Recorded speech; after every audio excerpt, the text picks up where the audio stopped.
I'm Pete. I'm the web editor at MSF UK, and my day-to-day job is running this website here. Its primary purposes are to raise money so that we can, buy medicines and send people to the places they need to go.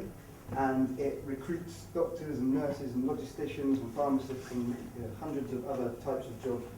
And MSF started because basically a bunch of doctors working for the Red Cross were frustrated that they couldn't speak out about what they were seeing working for the Red Cross. They couldn't speak out about abuses of aid by a certain government that they're witnessing. And so they joined together a load of journalists and they started MSF. And so our communications are as real as possible. It doesn't always make them as interesting as they could be, because medical data doesn't always lead to interesting reading, which is a web editor is slightly frustrating.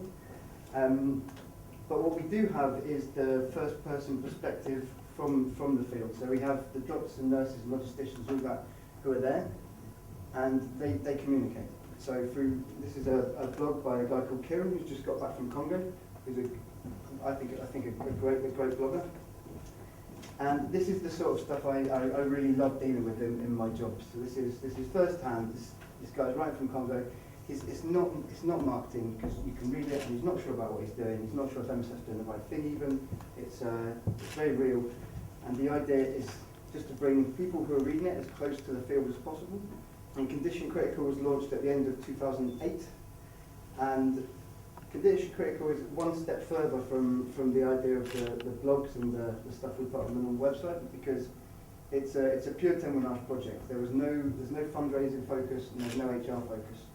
Basically, we have massive operations in Congo, and the stuff that's been happening in Congo over the last, you name it, like 15, 20 years has been awful, and been pretty much until a bit of a spike in 2008 ignored by the world. So the guys in operations in Congo are like, right, we want to raise some awareness about this. We're gonna bear witness, and so they decided to launch this project. And this is hugely exciting for people like me, because it's not a fundraising project, it's not an HR project, it's a stories project, basically. So Condition Critical was basically created as a platform for people in Congo to tell their stories. And the idea was that there would be no barriers between them and the reader or the viewer. So there'd be no doctor from Italy or America presenting this person's story, it would be them speaking directly to an audience. And in particular, I want to talk about there was kind of 4 chapters to the project, looking at different aspects of the problems in Congo. So there's a chapter on youth, a chapter on women, a chapter on the opening chapter, which is kind of general, and this last one, which was wounds. And this could be physical wounds, mental wounds, wounds in the community. And this one we tried to take things slightly further, and this is where the idea of healing kind of comes in. 4 stories were basically told through a load of photo films. So someone went to Congo with a photographer. They got stories on audio. They got photos. They came back, and these were put together.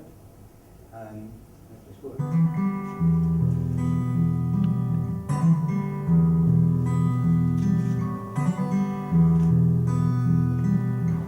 Wananisumbua juu ya vile vidonda vyenye viko kule kwa mgongo tu.